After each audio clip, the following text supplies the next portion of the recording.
Hello respected professor, this is Sudhakar Venkatachalam with my teammate Chirag Kotian, and we are going to first present the review of the paper on TOMOCAM. TOMOCAM performs reconstruction via GPU acceleration and utilizes non-uniform fast Fourier transforms.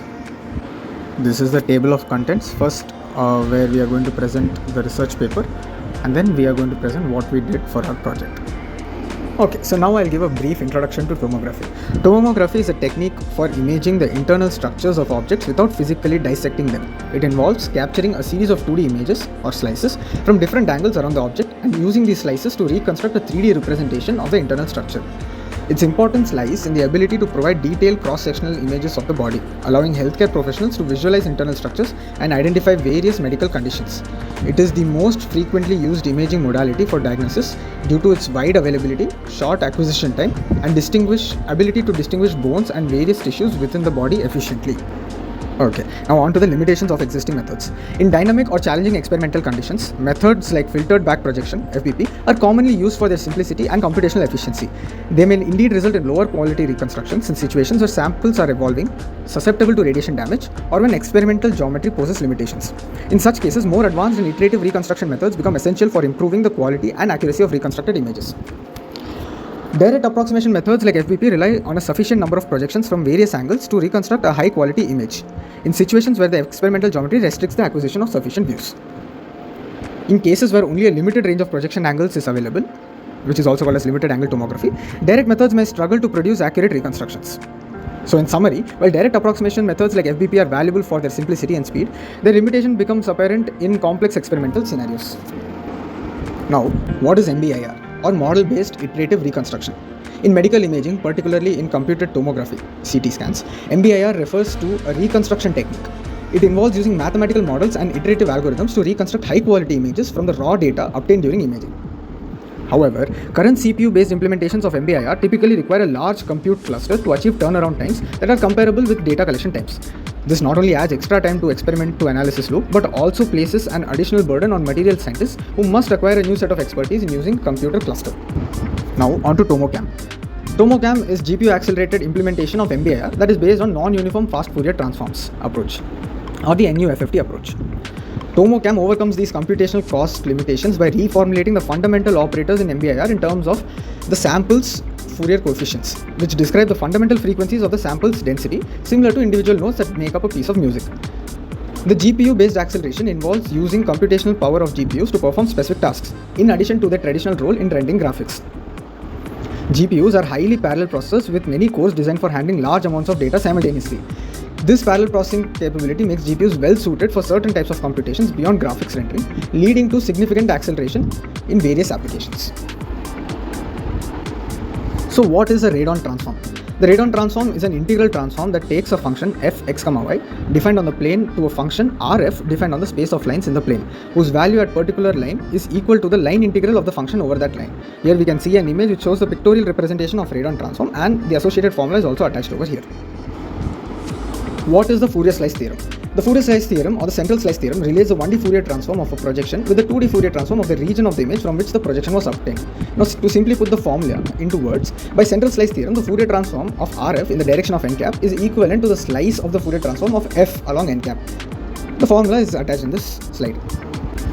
Now on to the non-uniform fast Fourier transform approach. On a discrete uniform grid, if a sufficient number of projections are available, inversion of the radon transform entails computing Fourier coefficients along the radial lines using a one-dimensional fast Fourier transform, followed by two-dimensional backward Fourier transform from a non-uniform polar grid onto a Cartesian grid, which can be represented as a summation where Cj is the Fourier coefficients at Kj, n is the number of discrete points that represent the sample density f on a uniform Cartesian grid, and m is the number of polar grid points representing the projection data.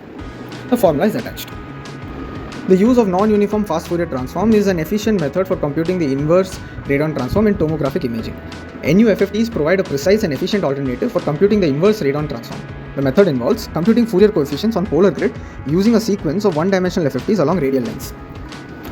Next is convolving the computed coefficients with a compactly supported spreading kernel and evaluating this convolution on a uniform grid.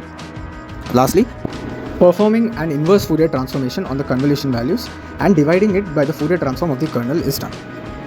Now, what is the role of kernel in the NUFFT process? The use of a kernel in the NUFFT process serves a crucial role in accurately handling non-uniform sample data and mitigating the challenges associated with direct computation of the inverse radon transform.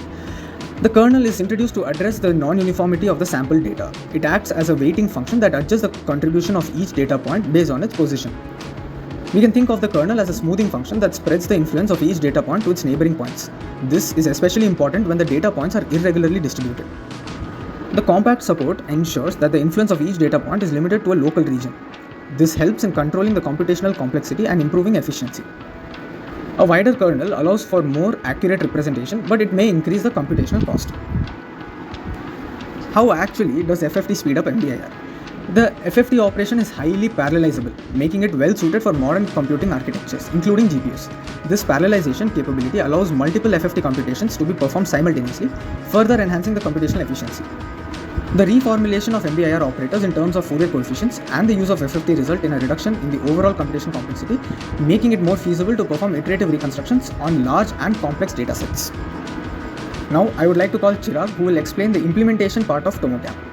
Let's look into the other aspect of this paper, that is how TOMOCAM was implemented and how by the implementation of TOMOCAM, the computational effort required for TOMOCAM was reduced and the total processing time was also reduced. Let's first look at the different features of this implementation. For TOMOCAM's implementation, to achieve high performance and user friendliness, a blend of C++, CUDA and Python were used. C++ was used to implement the data structures, CUDA was used for implementing the different mathematical functions, and Python was used as a front end for the user to interact with. To efficiently handle large data set, two-tier partition scheme was employed, which helped to stream data effortlessly in and out of the GPU. The optimization of the memory led to up to 25% savings in the RAM usage. Next, let's look at the various strategies which help to minimize the memory footprint for TOMOCAM. The large quantities of data while processing of the TOMOCAM are never stored as complex numbers in the host memory. This helps with the amount of data that needs to be copied to and fro from the GPU memory. Also, instead of duplicating data everywhere, the TOMOCAM was implemented with usage of pointers which point to the location of different data. Also, gradients are updated in place when computing the total variation constraint. For fast contiguous readouts, the projection data are reordered in the sinogram format. Now let's look into the GPU optimization. The latency about the PCI bus is the major bottleneck in any GPU accelerated software implementations. To tackle this issue, there were three different solutions implemented. First, asynchronous transfers. The computation and data transfer between CPU and GPU happen parallelly. Second, OpenMP thread. Computation is parallelized across multiple CPU cores. Third, two-tier data partitioning scheme. The data to be processed by GPU is divided into two tiers based on different criteria like size, priority or access frequency. Now let's look into some other optimization and features of the TOMOCAM. Since the axis of rotation may not be aligned with the center of the image, in TOMOCAM, Fourier shift property is used to efficiently move rotation axis to the center of image. The usage of OpenMP threads helps parallelly launch level 1 partitions on all available GPUs as well as stream data into GPU memory. To improve upon cache efficiency, they have utilized GPU's shared memory to store data that are accessed multiple times, such as when computing the total variation constraint. Using the PyBind 11 project, a Python frontend and a NumPy compatibility has been.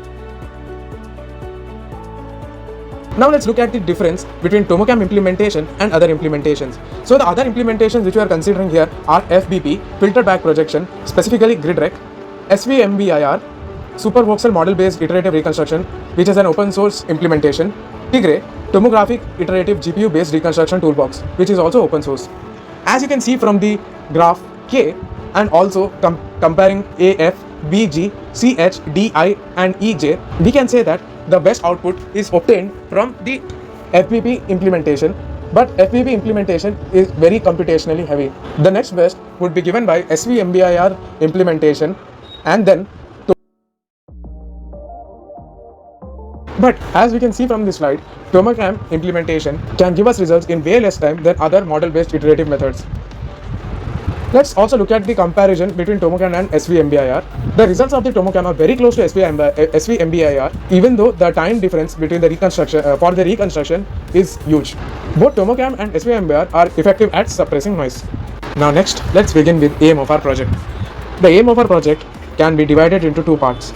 The first part was to understand how TOMOCAM works, the different files inside the TOMOCAM library, how to interact with them, and also installing TOMOCAM on the lab computer along with all of its dependencies so that it can be utilized in the second phase of the project. The second phase of this project was to replace the reconstruction module in the low dose CT scan generation from cyanogram data written by Shashidhar Bhaiya with the TOMOCAM and evaluate and compare the results with the Now next, let's look into what we were able to achieve throughout this project. In this project, we were able to partially install TOMOCAM 1 and completely install TOMOCAM 2, even though the documentation provided for TOMOCAM 1 was limited and for TOMOCAM 2 altogether no documentation was provided. You can see a picture of the total documentation provided to us in the library. Now let's look at the different errors we encountered while installing TOMOCAM 1. One of the major errors encountered by us was installing the CUDA, which is essential for GPU computation, and as TOMOCAM is entirely based on GPU computation, this becomes an essential library. In the system provided to us, there were 3 CUDA versions installed, and also there were a few residual files from the previous CUDA installs, due to which on different source files, different CUDAs were linked. While running the build for the TOMOCAM project gave us errors. So to rectify this error, we removed all these residual files and we properly installed the latest CUDA toolkit with the recommended documentation. And also we had similar issues with the CMake, but we were able to solve this, and also it was comparatively easier to solve the CMake errors than the CUDA errors. The next error which we faced was while installing the PyBind 11. TOMOCAM uses PyBind 11 as TOMOCAM is based both on Python and C++, and PyBind 11 acts as a link between this C++ and Python. For installing PyBind 11, there are different methods, like the common ones like source, zip, pip, etc. are available. But when we installed using these methods, TOMOCAM couldn't find out PyBind 11 library properly, as it detected always that a few CMake files were missing from the library. Then after a thorough research, we found out from one of the internet sources that the PyBind 11, while installing using zip, pip or any other type of installation, may not come with the CMake files which TOMOCAM requires. So the only installation method which solves this issue was using the Conda installation method.